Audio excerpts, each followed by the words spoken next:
ஒரு பையன் ஒரு சாமியார்கிட்ட போய் அவர்கிட்ட படிச்சுக்கணும், தானும் அவரை மாதிரி ஒரு சாமியார் ஆகணும்.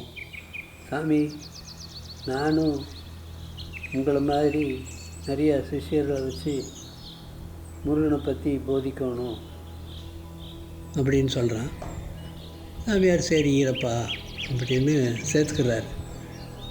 இந்த சாமியார் தினம் காலையில், மத்தியானம், ராத்திரி எப்போ பேசினாலும் அவர்கிட்ட ஒரு சின்ன பழக்கம், கடவுள் எல்லாத்துக்குள்ளேயும் இருக்கிறாரு, கடவுள் எல்லாத்துக்குள்ளேயும் இருக்கிறாரு அப்படின்னே சொல்லிட்டு பார்.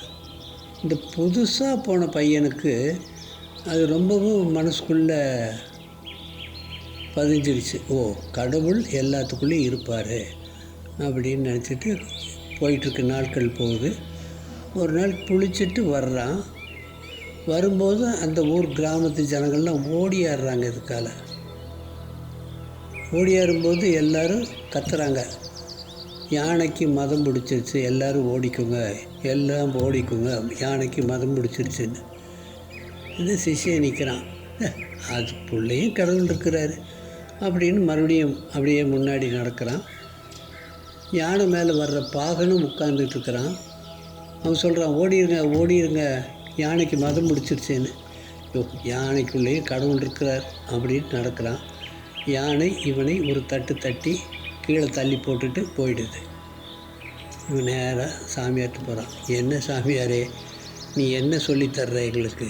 எல்லாத்துலேயும் கடவுள் இருக்குன்னு. யானை மிதித்து என்ன அடித்து போடுச்சு, இதுக்கு என்ன சொல்கிறேன்? அட முட்டாளே, யானைக்கு மேலே ஒரு பாகம் உட்காந்துருத்தான் இல்லை, அவனுக்குள்ளேயும் ஒரு கடவுள் இருக்கிறான். அவன் தான் சொல்கிறான் ஓடிடுன்னு. நீ கேட்கலன்னா யாரெல்லாம் என்ன பண்ணுறது? ஆக நாமளும் நம்பிக்கை இருக்கணும். நம்பிக்கை எந்த அளவுக்கு நம்பிக்கையை வச்சுக்கிறதுங்கிறதும் அவங்கவுங்களது பொறுத்து இருக்குது. இதுதான் கதை.